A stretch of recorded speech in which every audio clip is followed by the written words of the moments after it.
और अब आपको दिखाएंगे कि मंदिर पर किस कदर सियासत की जा रही है। तब खाते क्या थे राजा राम, और राम क्षत्रिय था, तो क्षत्रिय का खाना ही मांसाहारी होता है। इस तरह की अभद्र टिप्पणी घोर अपमानजनक है। घिनौना बेहुदा बयान श्रीमान आवाड़ जी की ओर से आया है। ऐसे नेताओं को जूता लेकर स्वागत करके और कालिक पोत कर पार्टी से बाहर करना चाहिए।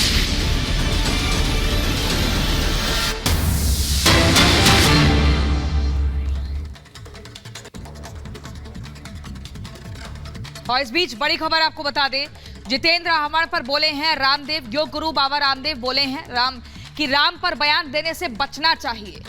राम निष्पक्ष हैं, राम सबके हैं। जिस तरह से जितेंद्र आह्वान ने राम को लेकर आपत्तिजनक बयान दिया, उन्हें मांसाहारी बताया, सनातनियों की भावना को आहत किया, इस पर योग गुरु बाबा रामदेव ने कहा कि राम पर बोलने से बचना चाहिए, वो सबके हैं। क्या कुछ कहा योग गुरु रामदेव ने, आपको सुनवाते हैं।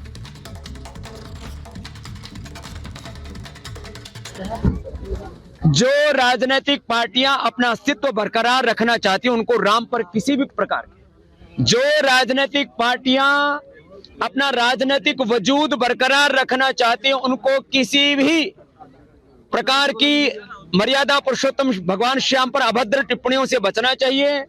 जो राम को गाली देंगे, राम को कोसेंगे, जो राम के बारे में अभद्र बातें करेंगे, राम जी की कृपा से उनका राजनीतिक मोक्ष नहीं तो बहुत जल्दी ही हो जाएगा।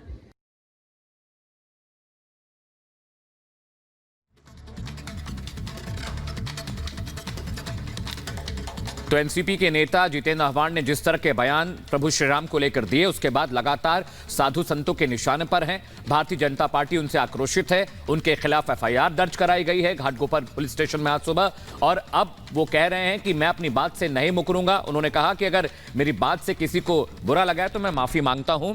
और देखिए अब ये बवाल बड़ा होता जा रहा है।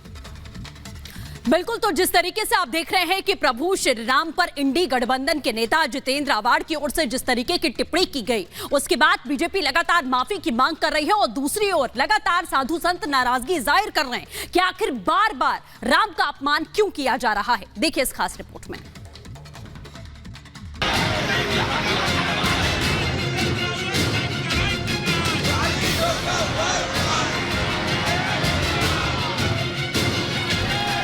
जनवरी को अयोध्या धाम में विराजेंगे रामलला।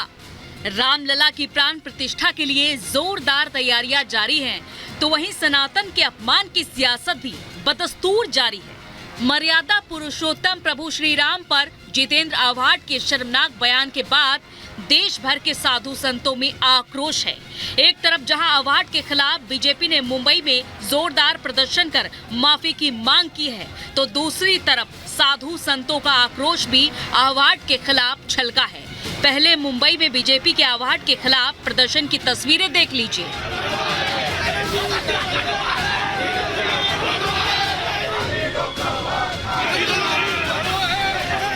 ये राम राज्य पर चलने वाली सरकार है, राम राज्य के विधि विधान के अनुसार। उद्धव ठाकरे वाली सोने वाली सरकार नहीं है ये। एकनाथ शिंदे जी और जिनकी छवि भगवान इंसान करके है, वो देवेंद्र फडणवीस जी के नेतृत्व में चलने वाली सरकार है। अजित दादा भी हमारे साथ है। तो ये सरकार में किसी धर्म की भावनाओं का हम आहत होने नहीं देंगे, और यदि कोई करता है तो उसको छोड़ेंगे नहीं। भगवान श्री राम जी के भोजन पर, रहन सहन पर और वनवास पर वो टिप्पणी करते हैं। ऐसे लोगों को उपनिषद, रामायण और वेदा पढ़ना चाहिए, क्योंकि वो अपने हिंदू संस्कार और संस्कृति भूल गए हैं।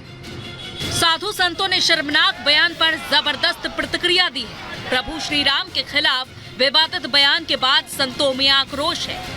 अगर शरद पवार की पार्टी राजनीतिक दल है, अगर आतंकवादियों का संगठन है तो कोई बात नहीं, आप कार्रवाई मत करना। अगर राजनीतिक दल है तो तत्काल उसका मुख में कालिक पोत कर, जूता की माला पहनाकर उसको भगाना चाहिए। यह अत्यंत निंदनीय है, ये हिंदुओं को मर्माहत करने वाला है। और अब इस पे स्पष्ट हो गया है कि जब नाश मनुष्य का आता है पहले विवेक मर जाता है। वही हाल ये इंडिया गठबंधन वालों की है। राक्षसी प्रवृत्ति के लोग हैं और इनका विनाश हो रहा है। ये अपने विनाश को देखते हुए बौखला गए। ऐसा कहना गलत है और झूठा है। ये निंदनीय भाषा बोल रहा है। हमारे प्रभु को बदनाम करने की जो भाषा बोला वो है बहुत ही निंदनीय है, बहुत ही निकृष्ट यह विचार है। इसलिए इसकी जितनी घोर निंदा किया यह कम है। जाहिर है आहवाट के शर्मनाक बयान ने बीजेपी को इंडी गठबंधन की तुष्टीकरण की राजनीति को जनता के सामने रखने का एक और मौका दे दिया है। Bureau report, Republic Bharat.